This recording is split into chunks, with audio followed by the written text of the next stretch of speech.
Hey guys, my name is Matsumiyo, and welcome to our episode of Sunday Mailbox. This is a video series where you, the viewer, can submit your gaming-related questions, and then I will give my humble opinion on them. To get the formalities out of the way real quick, if you would like to submit your own question that could be featured in an upcoming episode, you can do so by leaving a comment down below, or by sending me a Facebook and Twitter message. The first question for today is, do you think that Elas Gadget is going to be any good? For me personally, from what I've seen, it looks like it's going to be overpowered. So it's funny that you say this because I feel like there's either two camps with Ella. Some people think that her ability is going to be powerful, like you said, and other people have watched the live stream and watched the reveal, and they're not entirely sold on it, and it looks actually kind of weak compared to a lot of the other operators in the game. So if you're not aware of the way that this thing functions, basically she has proximity concussive mines. She can place them around anywhere. They seem to be completely silent. The only way an enemy is going to know it's there is if they drone it out or if they're using IQ's gadget. And if the enemy passes through, because it's proximity, it's going to detonate. It's going to cause a concussive effect very similar to Echo's drone and disorient the enemy. Now, from that description, that doesn't sound all that bad, but from what we actually saw at the Gamescom reveal, it may not be as potent as we first thought. So first of all, it doesn't last nearly as long as Echo's drone. Once this thing is activated, it maybe lasts like 5 to 10 seconds. It was very, very quick. And so really the only way that you're going to be able to take advantage of it is if you are in the wing waiting for the enemy to push on through. If you have these scattered around the map, you're roaming around a bit because she is a 3-speed operator. If one of these things goes off, you might get the intelligence because you hear it way out in the distance, but unless you're like directly right next to them, it's not really going to be all that impactful. Now, the reason why I'm a bit skeptical about Ella is that it seems like Ubisoft isn't really all that confident in her gadget because they keep giving her special abilities. If you're not aware, she is the only operator in the game that's going to have access to a red dot sight on her pistol. Why? Why have they made this distinction? Maybe this has to do something with real life. Maybe Polish operators, all of them are using red dots on their pistols, and so this is kind of like a nod to the real life counterparts. But why make this distinction? I'm sure a lot of Blitz mains out there are crying right now because this would be amazing on some of the shield operators. Another thing that makes me a bit skeptical about Ella is that she always has one of her concussive mines on her person at all times. Even if you throw all of your gadgets around the map, if you get put in the down but not out stage, if the enemy is close to you, you can activate it and then they're going to get concussed. So if a teammate is nearby, hopefully they can swoop on in while the enemy is disoriented, take them down, and then get that revive off. The thing is, though, is how often is that actually going to happen? If you see an Ella gets put in the down but not out stage, you're not going to go anywhere near her. You're just going to take her down from a distance. Like, how often is this actually going to save you? Now, the only thing I can think of, and this is pure speculation, guys, we have absolutely no idea if this is going to happen, is maybe Ubisoft plans on adding in some sort of attacking operator in the future that requires you to get up close and personal after you put the enemy in the down but not out stage. You have to remember that Ella is only one of the 2 new Polish operators that they're introducing, and so what does this new attacking operator bring to the table? Maybe he or she has not necessarily an interrogation, but some sort of mechanic that requires you to get close to a down but not out enemy, and she was supposed to be that direct counter. It's kind of hard to say. Once again, this is pure speculation, but it's the only thing I can think of for why she would have such kind of a very, very situational gadget that I don't think is going to have that much impact on the game. And so I'm really curious to see how she's going to perform in reality. I have high hopes because, of course, I just want new effective operators introduced. I want to change up the meta, but really the only way that we're going to know if she's any good is to finally get our hands on her and try her out for a while. The next question comes from Nigel, and it is, do you think that IQ will have a higher pick rate due to the new upcoming operators?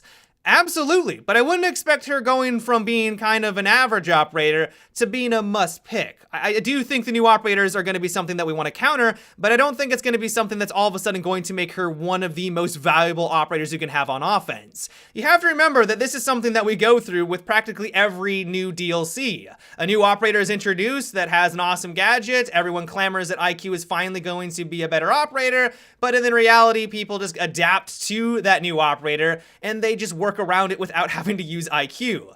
A really good example of this is Valkyrie. Everyone assumed that you would need IQ to take down her cameras, but as long as you're observant, as long as you're watching the rooms and watching where the Valkyrie throws at her camera, it's not really all that big of a deal. I still feel to this day, one of the things that really does hold her back is the fact that she has to use her pistol if she wants to take advantage of her gadget. If she was able to have some sort of jackal visor, that would go a long way in my eyes to make her much more effective and just a much more reliable operator. I cannot tell you how many times I've gotten taken out in this game because I was looking for a gadget. The enemy randomly rounds the corner out of nowhere, I'm just left with my pistol, and they take me down no problem. I just don't understand why Jackal can always use his gadget all times while using his primary weapon, but IQ can't. With all that being said though, I still truly do believe that IQ is going to see a lot more play in Rainbow Six Siege with this upcoming DLC. The fact that Legion's gadgets are basically nigh on impossible, I think they even mentioned that the only way that you're going to be able to spot them is with her gadget. That's going to make her way more effective, and of course you're going to want to be able to spot those Ella concussive mines and relay that information to your team. The next question comes from Seth, and it is, what is your opinion on the developer's decision to remove a bunch of maps from ranked gameplay and only allowing 9 maps in the rotation for the new season? So this has definitely caused a bit of an uproar in the community, and it doesn't really come as a surprise. If you're not aware of what's going on, basically what's happening with Season 3 is that if you play Ranked, there's only going to be 9 maps in the rotation. So 17 of the maps, there's only going to be 9 available. If you play Casual, there's only going to be 15 available.